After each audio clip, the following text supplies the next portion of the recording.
welcome. Thank you so much for joining us. It's great to see everyone today for this exciting topic. Was the Apostle Paul a Jewish thinker? A very important question on many levels. And we are here with one of our most frequent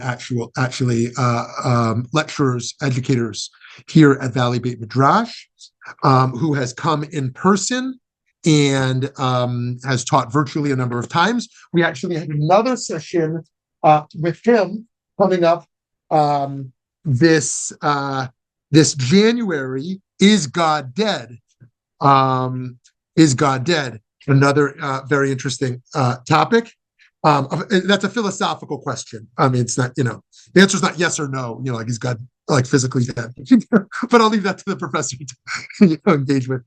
In any case, Professor Elias Sacks is Associate Professor of Religious Studies and Jewish Studies at the University of Colorado Boulder, where he studies Jewish thought, philosophy of religion, Jewish-Christian relations, religious ethics, and religion and politics. He's the author of Moses Mendelssohn's Living Script, Philosophy, Practice, History, Judaism, published in 2017, as well as articles on medieval and modern thinkers, including Mendelssohn, Moses Maimonides, Baruch Spinoza, Nachman Krachmal, Hermann Cohen, Franz Rosenzweig, and Jacob Taubes. Previously, Sacks served as director of the Jewish Publication Society. Eli is a great scholar and educator, and we're really thrilled to have him explore this topic with us today. Was the Apostle Paul a Jewish thinker? I also want to thank, out of our VBM Denver location, thank our great partner BMH for being a co-sponsor of today's program. And with that, I pass it over to Professor Elias Sacks. Thanks so much for being here. Thank you so much, Shmuley, for that kind introduction. Thank you, of course, to the Valley Beit Midrash and to BMH for hosting me. Thank you to Alex for all of the work making this session possible. And most of all, thank you to all of you for being here. I'm really excited to learn and think together this afternoon. So as Shmuley mentioned, our topic today involves one of the most important individuals in Christian history, the Apostle Paul. As many of you know, Paul was a first-century figure who spread teachings about a Jewish messianic leader and teacher named Jesus. I'll say more about this in a few minutes, but the short version is that after Jesus' death, Paul travels around the Mediterranean and establishes communities of followers of Jesus. He also writes letters to many of these communities, and some of these letters end up in the New Testament, in the collection of books that for much of Christianity make up the second part of the Bible. And in fact, letters attributed to Paul constitute just around half of all of the books in the New Testament. And so our question today is as follows. Was Paul a Jewish thinker? Was this figure who stands at the center of the New Testament and who stands at the center of Christian history also in some sense a Jewish figure? Now, it's important to understand what this question does and does not mean. I'm not asking whether Paul is a Jewish thinker in a kind of biographical sense, whether he came from a Jewish background. The answer to that question is clearly yes. We know from New Testament texts that Paul was born into a Jewish family, that he was steeped in the teachings of an ancient Jewish group known as the Pharisees, and that he even played some sort of Jewish communal role in opposing or punishing or maybe persecuting fellow Jews who took Jesus to be the Messiah. This is a role that Paul played with gusto until he had some sort of experience or revelation and came to see Jesus as in fact the Messiah. And so in this biographical sense, Paul clearly is a Jewish thinker. He was born and raised Jewish. Moreover, I'm also not asking whether Paul is a Jewish thinker in a kind of canonical sense, whether his letters have been accepted as part of the traditional Jewish canon, whether they've been seen as part of a kind of corpus of Jewish texts worthy of study and obedience by faithful, committed Jews. The answer here is also clear. No. Paul's letters have not traditionally been accepted as part of the Jewish canon. On the contrary, Paul has typically been seen as something of an arch foe of Judaism, as someone who, upon taking Jesus to be the Messiah, abandoned Judaism and then reveled in attacking the Jewish tradition in which he had been raised. This has been the view among most Christians, but it's also been the view among most Jews.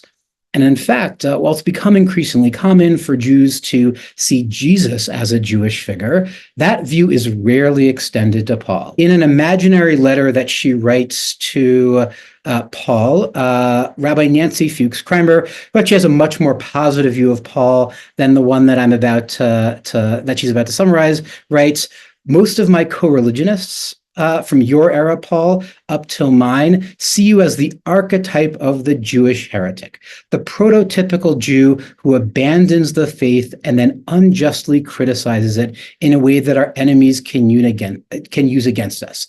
To put it bluntly, a traitor." So for most Jews, Fuchs-Kramer notes, and again, this isn't her view, Paul is a nasty traitor, someone who didn't just leave Judaism, but also weaponized his abandonment of Judaism, someone who portrayed the Jewish tradition in the worst possible light, giving ample fodder to Jew haters of all stripes. And in fact, the late Rabbi Jonathan Sacks, who, despite our shared last name, I am not related, states famously that Paul was the architect of a Christian theology which deemed that the covenant between God and his people was now broken. Pauline theology is remote from and catastrophic to Judaism. No doctrine has cost more Jewish lives.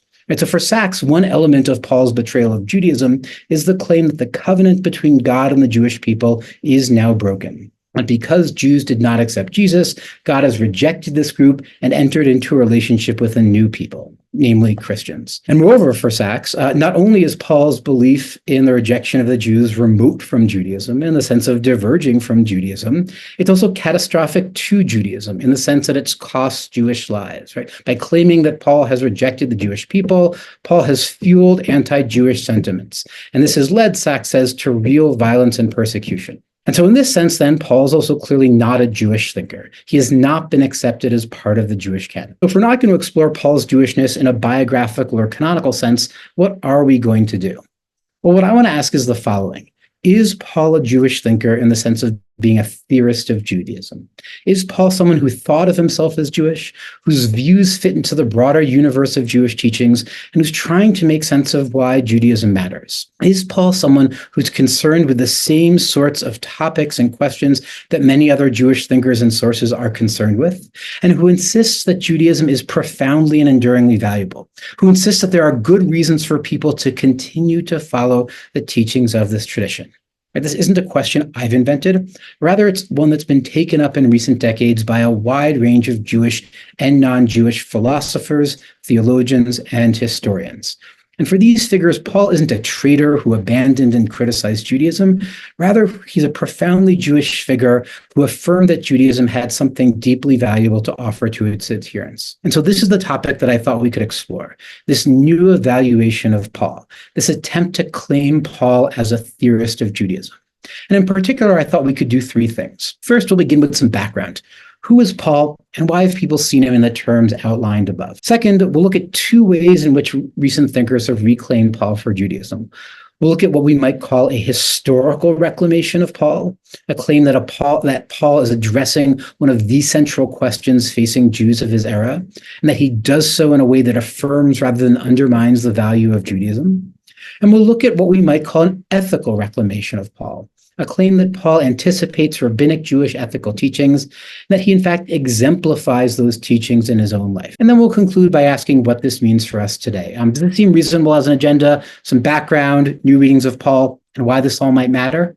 First, though, two quick caveats. First, what I'm presenting here is just a sample of Jewish readings of Paul. There are many more. And second, my goal here isn't to sell you on any of these Jewish reclamations of Paul. I'm not trying to persuade you that these readings are right. Rather, my goal is to think together about this striking development in recent Jewish and Christian thought and to ask why it might matter. After 2 millennia of seeing Paul as the arch foe of Judaism, he's now being brought back into the fold. This is nothing less than a historical and theological revolution, and as such, I think it merits our attention. Okay, so some background. As I suspect many of you know, around the year 30 CE, a charismatic Jewish teacher named Jesus was executed by the Romans. We don't know much about Jesus himself, but we know that many of his followers saw him as the Messiah, as a descendant of King David destined to usher in a new age that they called the kingdom of God or the kingdom of heaven. These followers were often referred to by contemporary academic scholars not as Christians, but as the Jesus movement, since most of these followers were Jews who saw themselves as practicing Judaism and who saw Jesus as the Messiah promised by the Jewish tradition. Now, far from collapsing after Jesus' death, the Jesus movement grew as both Jews and non-Jews, as both Jews and Gentiles came to encounter teachings about this figure, teachings about who Jesus was, why his life and death mattered, and how his followers should live. And this is Paul's historical setting. He didn't know Jesus personally, but he was a key figure involved in the development of the Jesus movement and in the dissemination of teachings about Jesus after Jesus' death. So Paul was a real person. He was born to a Jewish family in the early first century. And as I mentioned, he was steeped in Jewish learning, especially the traditions of a Jewish group known as the Pharisees. Moreover, as I mentioned, he was sufficiently involved in Jewish life to be part of efforts to oppose or punish those Jews who claimed that Jesus was the Messiah. At some point, however, he had some sort of experience or insight or revelation that led him to change his mind and decide that he was wrong and that Jesus was in fact the Messiah. With the result being, by the mid-40s, Paul was traveling around the Mediterranean. You see a map of his journeys on your screen. He was teaching about Jesus, and he was establishing communities of followers of Jesus, also known as churches. And in particular, he was focused on disseminating teachings about Jesus to Gentiles, to non-Jews. We're going to come back to that later. So eventually, Paul was arrested and executed by the Romans, but before that, he'd not only traveled to various communities, he would also remain in contact with them through letters. And in the decades that followed, as the collection of books known as the New Testament took shape, about 13 letters ascribed to him would be accepted as part of that canon, forming just about half of the books of the New Testament as a whole. And of those 13 books, 7 are generally agreed to have actually been written by Paul himself. There's debate about the others. And it's important to remember that while these letters have become part of the New Testament, they weren't written for the Bible. Remember, these letters were just that. Letters from Paul to specific communities. We'll look at his letter to the Galatians soon, and it was just that, a letter to followers of Jesus in Galatia, a region in what's now Turkey. We'll look at his letter to the Romans, and that was just that, a letter to followers of Jesus in Rome. Now, as I mentioned, for most of the past 2 millennia, Paul has been seen as standing outside of the Jewish tradition. And it's worth highlighting 3 key elements of this view of him and his work. So the first is the idea that Paul devoted considerable attention to harshly criticizing Judaism. This is something we saw in Nancy Fuchs' Primer's summary of Jewish views on Paul, on her telling Paul is a Jew who abandons the faith and unjustly criticizes it. The second element of the traditional view is the idea that one of the major objects of Paul's criticism is what he calls the law. What precisely this means is unclear, but it seems to include, at the very least, many of the rules and teachings associated with the Torah. Rules like the requirement that male Jews be circumcised, or that certain foods be eaten and other foods not be eaten. And typically, Paul is seen as someone who described the law in utterly abysmal terms, as something burdensome or oppressive, as rules that can never be fulfilled and thus inevitably result in failure, sin, and guilt. And perhaps most importantly, as a set of rules that are not necessary for anyone and that should not be followed by anyone, as a set of rules that Jews had once seen as indispensable for having the right relationship with God, but have now been made obsolete by Jesus. Rules that are no longer relevant because what matters is faith. Some sort of belief in Jesus's messianic or divine status. A good example of this view comes from an essay in the Jewish Chronicle, a leading British Jewish newspaper. A Jew, that is Paul, who speaks of the curse of the law and believes in a pre-existent Christ, who needs an incarnation and resurrection to effect the salvation of the elect, such a believer has denied his ancestral religion and stands outside the camp of Israel. And so on this view, Paul rejects the law as a curse, and instead turns to beliefs about Jesus, his nature, and resurrection for salvation. Right? So this is the second element of the traditional view of Paul. He was a critic of Judaism, and one of his major targets was Judaism's laws. Third element of the traditional view of Paul is the notion that his attack on Judaism involves not only a critique of Judaism's laws, but also a rejection of the Jewish people. That is, on the traditional reading of Paul, he's not just saying that there are parts of Judaism that are problematic. He's saying that the Jewish people itself has done something problematic. So problematic, in fact, that they've been rejected by God. More specifically, on the traditional reading, Paul believes that while the Jewish people were once God's chosen people, their refusal to accept Jesus as the Messiah is so egregious that God has revoked that chosen status. This is what we saw Jonathan Sacks say. On his reading, Paul deemed that the covenant between God and his people was now broken. So Paul isn't just a critic of Judaism, he's a critic of the Jews. He's not just rejecting Jewish law, he's saying that God has rejected the Jewish people. How did we get here? Why has Paul been understood in this manner? Well, on one level, the answer is simple. Paul's letters seem to make all of the points I've just outlined. Let's look at two of his letters, his letter to the Galatians and his letter to the Romans. Look first at a passage from Galatians. All who rely on the works of law are under a curse. No one is justified before God by the law. Christ redeemed us from the curse of the law. This sounds like a critique of Judaism, and in particular of Judaism's laws. All who rely on the works of law are under a curse. That doesn't sound like a compliment. Christ redeemed us from the curse of the law. That sounds like a claim that Christ has replaced the law. We see something similar in Romans. No human being will be justified in God's sight by deeds prescribed by the law. Apart from law, the righteousness of God has been disclosed, the righteousness of God through faith in Jesus Christ for all who believe. No human being will be justified by deeds prescribed by the law. This sounds like a claim that the law is problematic, maybe useless. Apart from law, righteousness has been disclosed through faith in Jesus Christ for all who believe. This sounds like a claim that the law has been replaced by some sort of faith in or acknowledgement of Jesus. Right? So the first two elements of that standard picture of Paul, the idea that he was criticizing Judaism and especially Judaism's laws, it seems to be there in Paul himself. And the same seems to be true for that third element, the idea that Paul took God to have rejected the Jews. Paul continues in Romans as follows. Gentiles who did not strive for righteousness have attained it, that is, righteousness through faith. But Israel, who did strive for righteousness, that is based on the law, did not succeed in fulfilling that law. Israel, the Jewish people, has failed to attain righteousness, whereas a different group, the Gentiles, have attained that goal. It sounds like Jews are no longer in the right relationship with God, but Gentiles are. This becomes even more stark 2 chapters later. As regards the gospel, the people of Israel are enemies of God. The Jews here are enemies of God, opposed by God, rejected by God. So the traditional view of Paul just seems to reflect Paul's words. It seems like he does criticize Judaism. It seems like he does criticize Judaism's laws, and it seems like he does insist that God has rejected the Jewish people. The striking point, though, is that for a number of contemporary readers, almost everything I've just said is wrong. For these readers, both Jewish and non-Jewish, we've been misreading Paul for 2 millennia, and we need to reclaim him as a profoundly Jewish figure.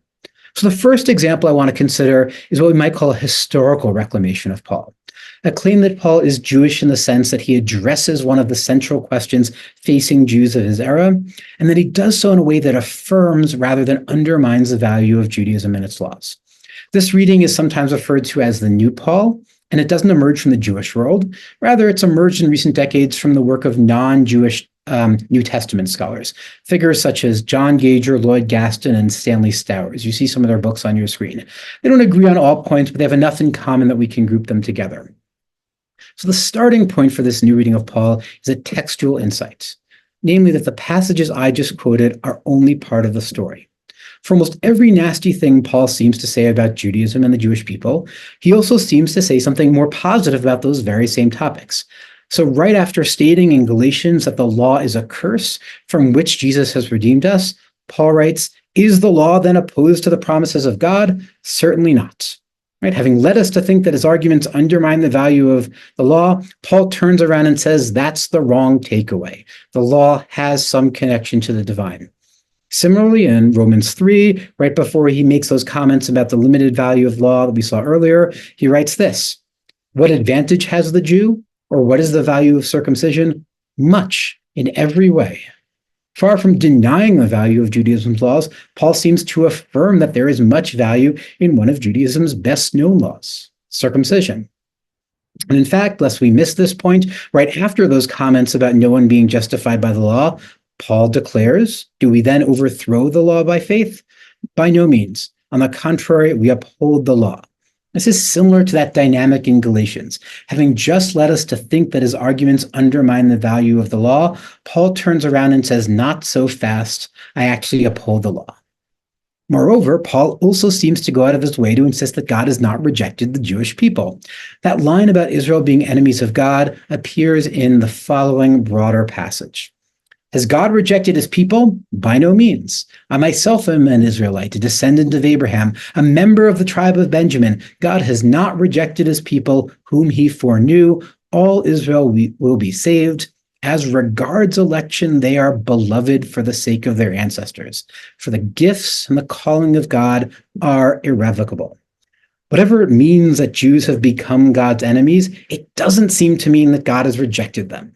On the contrary, all Israel, the entire Jewish people, will experience divine redemption, and the special beloved status that God has bestowed on them is irrevocable. For the new Paul scholars, then, the evidence for the traditional view of Paul is decidedly mixed. He seems to advance some nasty claims about Judaism and its laws and its people, but he also seems to warn us against drawing nasty conclusions from those nasty claims. The law is a curse, but don't think it's opposed to God. The law doesn't justify it, but I'm not undermining it. The Jewish people are in some sense opposed to God, but they haven't been rejected, and they still enjoy some special status. So what's going on here? Is Paul just contradicting himself? Is he hopelessly confused? Or is there something coherent here? So the key to solving this problem, the proponents of the new Paul urge, is Paul's historical setting. Paul wasn't writing biblical texts for all readers at all times. Rather, he was writing letters to specific communities in the first century. And in particular, as I mentioned briefly earlier, he was writing to communities of Gentile followers of Jesus. As I mentioned, the Jesus movement had both Jewish and non-Jewish members, and Paul is always emphatic across all of his writings that his audience is the latter, Gentiles. Look at how he narrates his life at the beginning of Galatians. God was pleased to reveal his son to me so that I might proclaim him among the Gentiles. I went up to Jerusalem with Barnabas. Then I laid before the leaders of the Jerusalem church the gospel that I proclaim among the Gentiles. When the leaders of the church saw that I'd been entrusted with the gospel for the uncircumcised, just as Jesus' follower Paul had been entrusted with the gospel for the circumcised, for he who worked through Peter, making him an apostle to the circumcised, also worked through me in sending me to the Gentiles, they gave to Barnabas and me the right hand of fellowship, agreeing that we should go to the Gentiles and they to the circumcised. On Paul's account, the dissemination of teachings about Jesus was divided up by audience.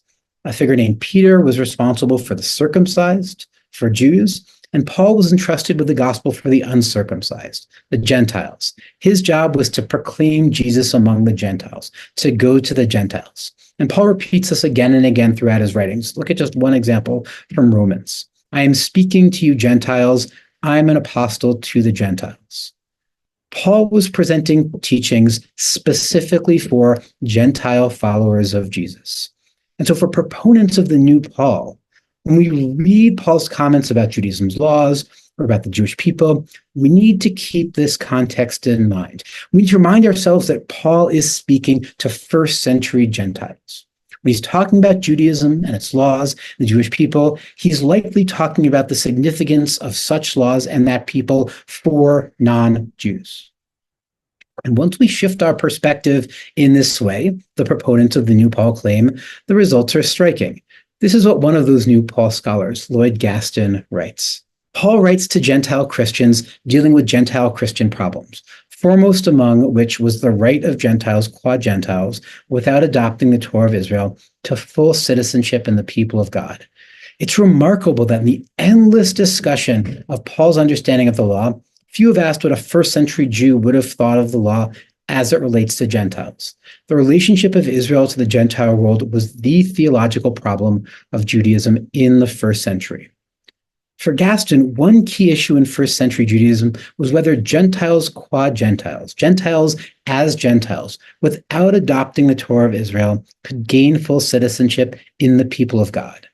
That is, Jews in Paul's era were deeply engaged with the question of whether and how Gentiles could become part of what was called the people of God, of the people, the collective, the portion of humanity with whom God has some sort of special relationship and whom God will redeem in some way at the end of history. Now, for many Jewish sources from this era, it was clear how Jews maintained their status as part of this collective, how Jews maintained their status as part of the people of God, obedience to Judaism's laws, and atonement when they fell short of that ideal. So on this view, Jews have been chosen by God and given a special set of laws, and thus find themselves in a special covenantal relationship with the deity. And so by following these laws and repenting when failing to do so, Jews meet their obligations as God's covenantal partners and thereby maintain their status as members in good standing of God's people. As members of this collective that has some sort of special relationship with God and that will experience some sort of collective communal redemption at the end of history. That is, having been chosen by God, Jews are called to respond by fulfilling the laws of God. And by obeying those laws provided by God, Jews maintain their status in the people of God. However, if the status of Jews was clear in the first century, the same could not be said of the status of non-Jews. On the contrary, many first century Jewish sources wrestled with the question of whether and how Gentiles could become part of the people of God to which Jews already belonged. Whether and how Gentiles could attain something like the status Jews already had, becoming part of this people, this collective, this portion of humanity that enjoyed a special relationship with the divine. And in particular, many sources wrestled with the question of whether conversion to Judaism was the only way for Gentiles to achieve this goal, whether Gentiles could become part of God's people only by adopting all of Judaism's laws, or whether some other option was available to them. And different answers were given. Some first century Jewish sources claimed that even conversion wasn't possible, that non-Jews could never become part of God's people. Some sources claimed that conversion was possible, but represented the only solution, that only by adopting Judaism's laws, including circumcision for males, only in this way could Gentiles be incorporated into God's people. Still, other texts posited some sort of intermediate solution, where Gentiles could change their behavior in certain ways and thereby become part of God's people without fully converting, maybe by renouncing idolatry or by practicing certain Jewish rites. All of these views, though, were responses to the same basic first century Jewish question: can non-Jews attain something like the status Jews have? And if so, how? If Jews maintain their standing in the people of God through obedience to Judaism's laws, can Gentiles also become members of this people? If Jews need to follow Judaism's laws, what do Gentiles need to do? Well, if Paul was speaking to Gentiles about Judaism, opponents of the new Paul suggest, maybe this issue was on his mind. Maybe he was addressing the same question about Gentiles and Judaism that so many of his contemporaries were exploring. And in fact, we don't need to guess that Paul might have been engaged with this question. On the contrary, he's explicitly described as doing so elsewhere in the New Testament, in the book of Acts. It says there, certain individuals were teaching the brothers, unless you are circumcised according to the custom of Moses, you cannot be saved. After Paul and Barnabas had no small dissension and debate with them, Paul and Barnabas and some of the others were appointed to go up to Jerusalem to discuss this question with the apostles and the elders. When they came to Jerusalem, some believers stood up and said, it's necessary for them to be circumcised in order to keep the law of Moses. The apostles and elders met together to consider this matter, and the church leader James eventually declared we should not trouble those Gentiles who were turning to God, but we should write to them to abstain only from things polluted by idols, and from fornication, and from whatever has been strangled from blood. There's a lot going on here, but Paul seems to be engaged here with precisely the set of issues I've just outlined, with debates about whether it's necessary for Gentiles to be circumcised in order to keep the law of Moses, about whether Gentiles cannot be saved unless they're circumcised according to Moses, and about whether Gentiles need to convert to Judaism and follow its laws to become part of the collective that will experience God's redemptive action. And this passage also suggests that Paul came down on the no side of this question, that Paul had dissension and debate with those who insisted on the necessity of conversion, that he held that Gentiles need not convert to Judaism to enter into the relationship with God that the Jewish people already has. So if this is the case, the proponents of the New Paul argue, the apostles' comments start to make more sense. If he's talking to Gentiles about whether they should follow Judaism's laws for the sake of becoming part of God's people, and if he holds that Gentiles don't need to convert to Judaism to achieve these goals, then he's going to have to do two things. He's going to have to discourage his Gentile audience from converting to Judaism and adopting its laws. And he's going to have to point this audience to some other path toward membership in the people of God.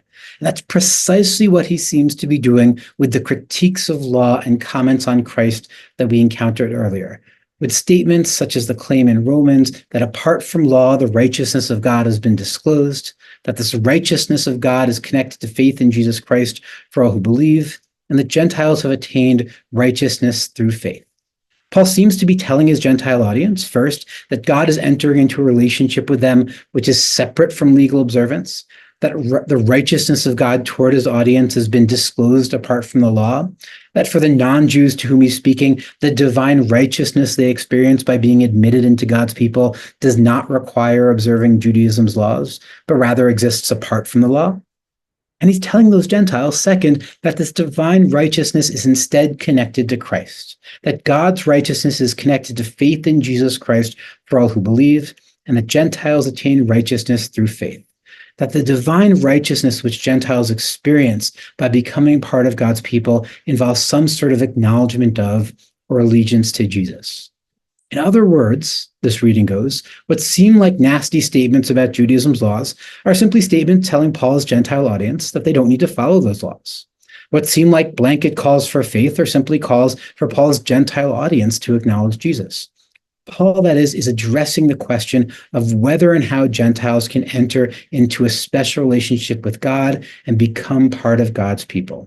Gentiles enter into that relationship, become part of that people, he says, not through law, but through Christ.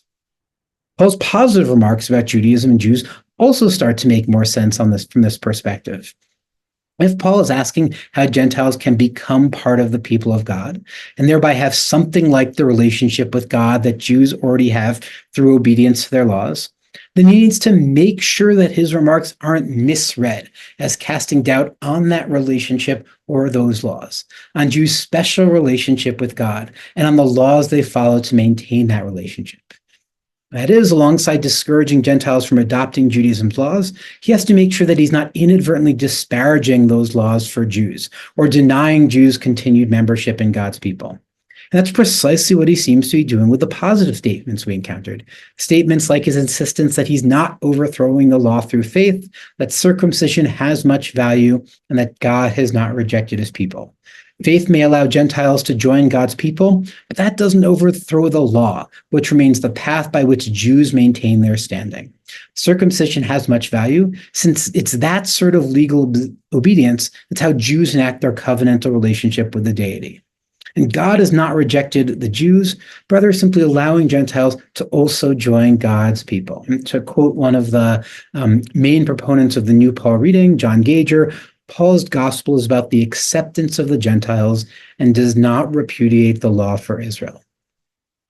For proponents of the New Paul, then, what seems like an incoherent mix of nasty and positive comments about Judaism and the Jewish people is not incoherent at all. It's Paul's answer to one of ancient Judaism's big questions. If Jews need to follow the law, what about Gentiles? What Paul does is propose two paths, the law for Jews and Christ for Gentiles. Jews remain members in good standing of God's people through following Judaism's laws, and Gentiles become part of this people by acknowledging or declaring allegiance to Christ. Right? In the language of his letters, Paul is both upholding the law for Jews and insisting that righteousness comes through faith for non-Jews. He says critical things about the law when trying to dissuade Gentiles from following it, and positive things about the law when affirming its value for the Jewish people. In this reading, then, Paul is a deeply Jewish thinker because he's addressing one of the central questions facing Jews of his era, and because he does so in a way that affirms rather than undermines the value of Judaism. Far from being Judaism's arch foe, Paul on this reading is a Jewish messenger to the Gentiles, insisting that Christ enables non-Jews to join the people of God, in which Jews already have a place. So this is what we might call a historical reclamation of Paul, an attempt to situate him in the Judaism of his era. But I also want to look at another approach, what I think we can call an ethical reclamation of Paul, a claim that the apostle is Jewish in the sense that he anticipates rabbinic ethical teachings, and in fact exemplifies those teachings in his own life. And the key source here is not the work of non-Jewish academics, but instead an obscure 19th century Jewish thinker, a Lithuanian traditional rabbi named Elias Sacks. He was likely born in Russia in 1805. He died in London in 1881, and he's part of that Soloveitchik family. He's part of the well-known Soloveitchik rabbinic dynasty with which some of you may be familiar. His grandfather was the late 18th and early 19th century Rabbi Chaim of Volozhin, who founded a famous yeshiva. And his nephew was Joseph Dov Soloveitchik, a prominent rabbi who was also the great-grandfather of the 20th century rabbi and philosopher Joseph B. Soloveitchik. Elijah Tzvi, however, is much less well known. He's been described actually as the forgotten Soloveitchik, maybe a little bit of the black sheep of the family. And for our purposes, the key work by Elijah Tzvi is a Hebrew text entitled Kol Kareh, A Voice Calls. He wrote it in the 1860s and published it in the 1870s, and it's begun to attract some more attention. An English edition, you see it on your screen here, was published in 2019. And its content is somewhat surprising. It's a verse-by-verse Hebrew commentary on two New Testament books, on two of the Gospels, on Matthew and Mark, on two of the New Testament books that narrate the life of Jesus. It also included a commentary on a third Gospel, Luke, but that's been lost. This is likely the first verse-by-verse Hebrew commentary on the Gospels by a traditional Jew, and it's a text in which Soloveitchik highlights what he sees as profound similarities between the New Testament on the one hand and rabbinic Judaism on the other, with the goal being to show that Christianity and Judaism don't stand in any sort of contradiction or opposition to one another. Now, Soloveitchik's primary focus is on Jesus, on demonstrating that many teachings ascribed to Jesus have parallels in rabbinic literature, and that Jesus' mission was to spread monotheism in the sense of divine unity or divine oneness. As Soloveitchik develops this view, however, he also discusses Paul on a number of occasions. And while a few readers have noted that Soloveitchik speaks of Paul in positive terms, I want to suggest that there's a more sustained, ethically inflected argument about Paul's Jewishness at work here. That Soloveitchik is arguing for a connection between Paul's ideas and behavior on the one hand and rabbinic ethics on the other. Soloveitchik's first move is to remind readers of Paul's Jewish background. Were not most or all of the New Testament writers Jews, Soloveitchik says, and most of them were from the sect of the Pharisees, thus being students of the Talmud. Even Paul the Shaliach said, "I am a Pharisee, the son of a Pharisee." So Soloveitchik is advancing two claims here. First, he's emphasizing Paul's immersion in Judaism, reminding readers that Paul was steeped in the teachings of the Pharisees, and even using a traditional term, shaliach, meaning emissary, to describe Paul's work. And second, he's suggesting that Paul's immersion in Judaism implies a familiarity with rabbinic teachings, that insofar as Paul was a Pharisee, he was a student of the Talmud. The background here is the widespread view that the Pharisees were forerunners of the rabbis, right? The group whose teachings are recorded in the Talmud and other works of rabbinic literature. And so if that's the case, Soloveitchik reasons, then Paul was a student of the Talmud in that he was familiar with Talmudic and rabbinic ideas. He was familiar with Pharisaic traditions that found their way into the teachings of the rabbis and thus into the Talmud, the classical rabbinic work par excellence. Now, at this point, Soloveitchik doesn't really clarify what rabbinic ideas occupied Paul's attention, But if we survey references to Paul across Kol Koreh, across this commentary, we find that Soloveitchik again and again casts Paul's link to the rabbis in ethical terms, as involving rabbinic moral theory. Look at this following example. Soloveitchik writes, "The body and soul are truly in opposition to each other at every moment. And so it's spoken of in the letter to the Galatians, one of Paul's letters, the desires of the flesh are against the spirit, and the desires of the spirit are against the flesh. These are opposed to each other. Every man who follows his spirit and not the desires of his spirit will conquer his flesh, and such a man will be called the Son of God. And everyone who follows the desires of his flesh will be called a slave to the desires of his flesh." This is also in the Talmud. Rabbi Akiva said there, "You are called both sons and servants. When you perform the will of the omnipresent, you are called sons. When you do not do the will of the omnipresent, you are called servants." So according to Soloveitchik, Paul and the rabbis share similar moral anthropologies, similar accounts of how human beings function ethically. Paul and the rabbis agree that humans are caught between competing desires. For Paul, we're caught between the desires of the spirit and the desires of the flesh, between noble, godly aspirations on the one hand and bodily yearnings and fleshly drives on the other. For the Talmud, we're caught between the will of the omnipresent and that which is not the will of the omnipresent, between what God desires of us on the one hand and drives and yearnings that have some other non-divine source on the other, maybe bodily urges or societal pressures. Moreover, for Soloveitchik, Paul and the rabbis agree that giving in to the wrong desires is a form of servitude, of unfreedom, a condition in which we're ruled by drives that should not govern us. For Paul, everyone who follows the desires of his flesh will be called a slave to the desires of his flesh. For the Talmud, when you do not do the will of the omnipresent, when you act in ways motivated by improper desires, you are called servants. And in fact, if we had more time, we could look at other similarities between Soloveitchik, between Paul's and rabbinic moral anthropologies for Soloveitchik. You have another passage related to that on your handout, but I want to skip over that passage and instead turn to a further move Soloveitchik made, right? What we just saw, Soloveitchik is describing Paul as a student of the Talmud in the sense that he's anticipating rabbinical ethical teachings, in particular rabbinic accounts of human nature. But elsewhere in Kol Koreh, Soloveitchik goes further. And in particular, Paul shows up in this commentary when Soloveitchik discusses a particular verse from the Gospel according to Matthew, from chapter 10, verse 23, which is a verse in which Jesus warns his followers about the hostility they will encounter. According to this verse, if opponents pursue you in one town, flee to another. For amen, I say to you, you will not have finished passing through the towns of Israel before the Son of Man comes. So typically that phrase, Son of Man, which goes back to the biblical book of Daniel, is read as a reference to some sort of angelic or quasi-messianic being. This passage then seems to be about just how imminent the messianic age is, just how soon the Son of Man will arrive. Soloveitchik, however, offers a different, I think somewhat surprising interpretation of this passage and that phrase. Before the Son of Man comes, which is to say, I promise you that even if they persecute you from city to city, you will not complete your travels to all the cities of Israel until the Son of Man comes. That is, until one of the men who is persecuting you realizes your righteousness in that you came to instill in the heart of every single man the knowledge of the unity of the Creator. Perhaps he intended this to be about Paul, who from the beginning was one of the persecutors, and afterward, when he realized that they only came to strengthen the Torah and to instill the knowledge of the unity of the Creator in the heart of everyone, boldly admitted that he had persecuted them for no reason.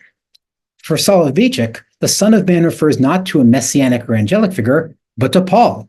Moreover, the arrival of this figure refers not to the arrival of the Messianic age, but rather to Paul's own arrival at a new understanding of his past actions, to Paul realizing that he behaved wrongly when, as I mentioned, at an earlier point in his life, he opposed or punished or persecuted followers of Jesus. And the key for us is Soloveitchik's claim that Paul boldly admitted that he persecuted Jesus' followers for no reason. So boldly admitted is the 2009 English edition's rendering of the Hebrew phrase hoda v'lo bosh, which translated more literally means something like he admitted and was not embarrassed to offer that admission. Right? The image is of someone honestly acknowledging wrongdoing, of someone admitting a mistake, not letting embarrassment about that mistake get in the way of that admission.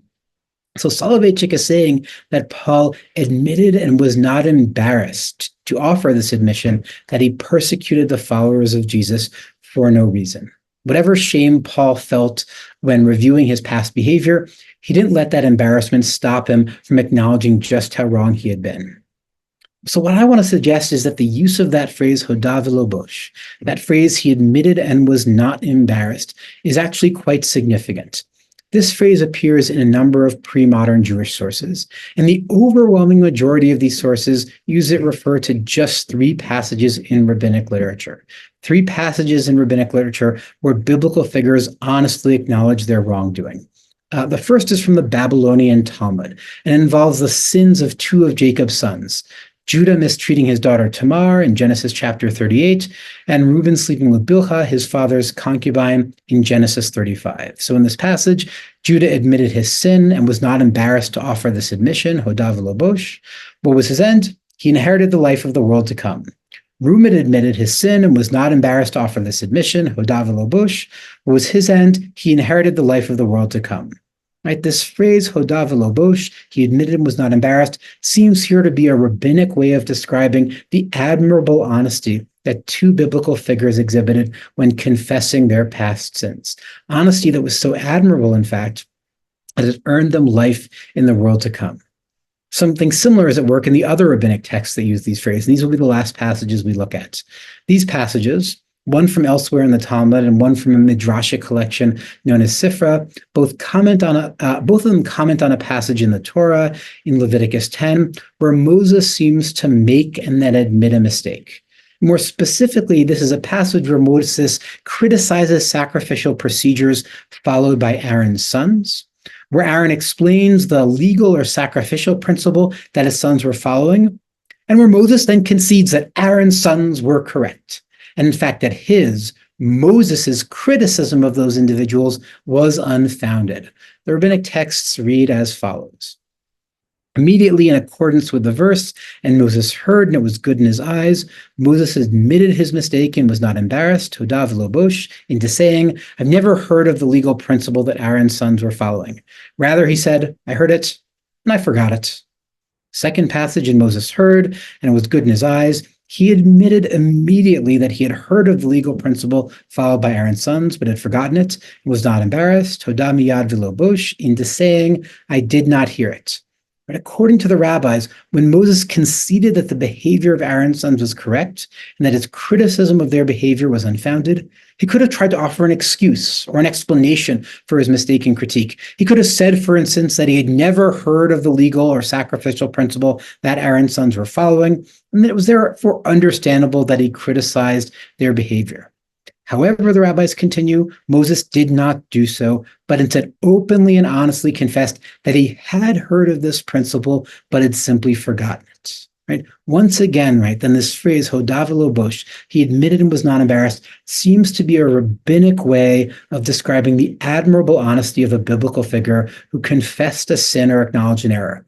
In this case, the admirable honesty of Moses himself, who admitted to having forgotten some part of Jewish law.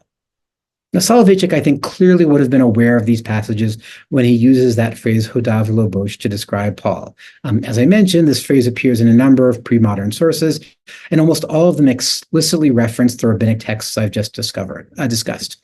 Soloveitchik, then, is describing Paul with emphatically rabbinic terminology. He's using a rabbinic phrase that denotes the admirable honesty which biblical figures exhibited when confessing past sins. He's describing Paul, that is, with the language of rabbinic ethics. He's casting Paul as exemplifying ethically praiseworthy behavior that the rabbis ascribed to Judah, Reuben, and even Moses. So I think the contours of Soloveitchik's portrayal of Moses now emerge. He insists that as a Pharisee, Paul would have been familiar with ideas that eventually made their way into rabbinic literature. He then posits similarities between what Paul and the rabbis have to say about human moral nature, and even suggests that Paul himself behaved in a way that the rabbis would have found praiseworthy, that Paul enacted the same honest acknowledgement of sins that the rabbis associate with foundational biblical figures. Soloveitchik is thus linking Paul not simply to the rabbis, but specifically to rabbinic ethics. He's suggesting that Paul shares rabbinically endorsed ethical views, and that Paul enacts rabbinically praised ethical behavior. Soloveitchik is offering what we might describe as an ethical reclamation of Paul. Paul is Jewish here in the sense that he anticipates rabbinic ethical teachings and exemplifies those teachings in his own life. So there are many more questions we might discuss. For example, whether any of these readings of Paul are persuasive. However, I've already spoken for longer than my allotted time, so I want to simply conclude with some brief thoughts on why this all might matter. So one of the interesting features of the historical and ethical reclamations of Paul I've just discussed is that they link the apostle to different sorts of divides and divisions within humanity. For the advocates of the new Paul is fundamentally concerned with making sense of the divide between Jews and non-Jews, with telling a story in which Jews and Gentiles come together yet remain distinct. He explains how both groups can be part of the people of God, but he nevertheless preserves differences between those populations. Jews maintain their status as members of God's people through legal observance. Gentiles become part of that people, but through acknowledging Jesus. By contrast, for Elijah Tzvi, for Soloveitchik, although his commentary as a whole is concerned with divides between Jews and non-Jews, his Paul is fundamentally concerned with a different set of divides within each human individual and divides within the Jewish people. His Paul tells a story of how each individual finds herself caught between different sorts of drives and desires. And as Paul begins his career by persecuting Jews who follow Jesus, only to regret that decision and honestly confess that his participation in this intra-Jewish conflict was wrong and misguided. What we have in these reclamations of Paul, then, are not just different visions of how we can think about Paul's Jewishness. Rather, what we have here are different visions of what sorts of questions or problems are central to Judaism and Jewish thoughts, or at least were central to Judaism and Jewish thought in Paul's era. What these readings of Paul invite us to do then, I think, is ask which of these visions of Judaism and Jewish thought we find most compelling. Should Jewish thought fundamentally be interested in the inner ethical life of human beings, in the internal conflicts with which each of us struggles, and with the constellation of divides each of us strives to balance? Should Jewish thought fundamentally be interested in the inner dynamics of the Jewish people, in the divisions and conflicts that exist within Jewish communities, and maybe in how they can be overcome? Should Jewish thought fundamentally be interested in humanity as a whole, in how Jews can live alongside their non-Jewish neighbors, and in how Jews can affirm both that they have a unique relationship with God and that non-Jews fall squarely within the scope of God's care and concern? I don't claim to have answers to any of these questions, and it may in fact be that Judaism and Jewish thought need to wrestle with all of them. One of the virtues of exploring arguments about Paul's Jewishness, though, is that those arguments make these questions about Judaism and Jewish thought unavoidable. So in exploring the Jewishness of this figure from the Jewish past, I think we can think about the priorities of the Jewish present. Thank you so much, Professor Sacks. We do have a couple minutes left, so we'd love to take a couple questions or comments. And I see Lauren's hand up, so please go ahead, Lauren. Hi, thank you. This has been very interesting. And I did write in the comments that you still can't get away of 2,000 years of persecution and massacre because of calling us the enemy of God. How did Paul come up with the idea of a physical son of God and the idea that Jesus was a human God? That's not the Jewish view of Mashiach at all, and has led to the absolute rift. So can you explain how Paul came up with this and actually criticizes Jews for not accepting a human God in Jesus? Thanks. Yeah, so this is a big question. And actually, I'm hearing three sorts of questions or comment in what you said. You began with that comment about we can't get away from 2,000 years of persecution and hatred based on this. I want to say something about that. You then asked the question about how Paul comes up with the idea of Son of God. And then you pointed out, you referenced Paul's critique of critique of the Jewish people for this. So there's a lot going on in all of this, and I'll just say, for the sake of time, I'll just say something briefly about each topic. In terms of the 2,000 years of persecution, this is actually one of the facts that motivates this reassessment of Paul. Many of the people who reread Paul, especially on the non-Jewish side of things, say that part of why that's so urgent is precisely to overcome those 2,000 years of persecution, not to somehow absolve Paul of responsibility, but to say that actually the very texts that have been used to justify persecution don't actually do so. To say that the teachings that have been seen as problematic have been misread, and this is a case of both ethically problematic behavior and bad theology. In terms of how Paul talks about Jesus as the Son of God, this is a longer question than we can talk about now, but I'll just flag two things. One is that phrase Son of God is really complicated. We've been trained by 2,000 years of Christian theology to think that Son of God necessarily means the literal Son of God. It's not so clear that that's what that phrase always means in that context. In fact, the Torah talks about sons of God all the time, and the Hebrew Bible talks about sons of God, and it just means followers of God. It's not clear that's what Paul means, but we need to be a little cautious about figuring out what precisely that means, what kind of status Paul is ascribing to God, Jesus or not. And we need to be careful, I think, also in sort of recognizing that there's sometimes a lot more diversity and wildness in Second Temple Judaism than and in first century Judaism than we imagine. And that some ideas we see in ancient Christian sources, for the example, the idea that a Messiah is killed, but could still have messianic status, actually do have precedence in some Second Temple sources. I realize that's not an answer to your question. The full history is complicated, but one of the challenges is actually figuring out what these phrases mean. And then you talked about Paul's critique. It remains the case that Paul is very critical of Jews. And part of what's going on here is Paul seems to be imagining there's some grand eschatological apocalyptic drama happening here. Paul thinks the end of time is coming, like tomorrow. Paul thinks Jesus is showing up again very soon. And he's really worried about that. He's really worried that there's not enough time for the teachings of Jesus to get spread among enough Gentiles so that all Gentiles aren't condemned to punishment at the end of time. So Paul thinks that part of what's going on with the Jews is that God has arranged for them to reject Jesus, to delay the end of time so that there's enough time for Gentiles to come into the right relationship with Jesus so they too can become part of the people of God.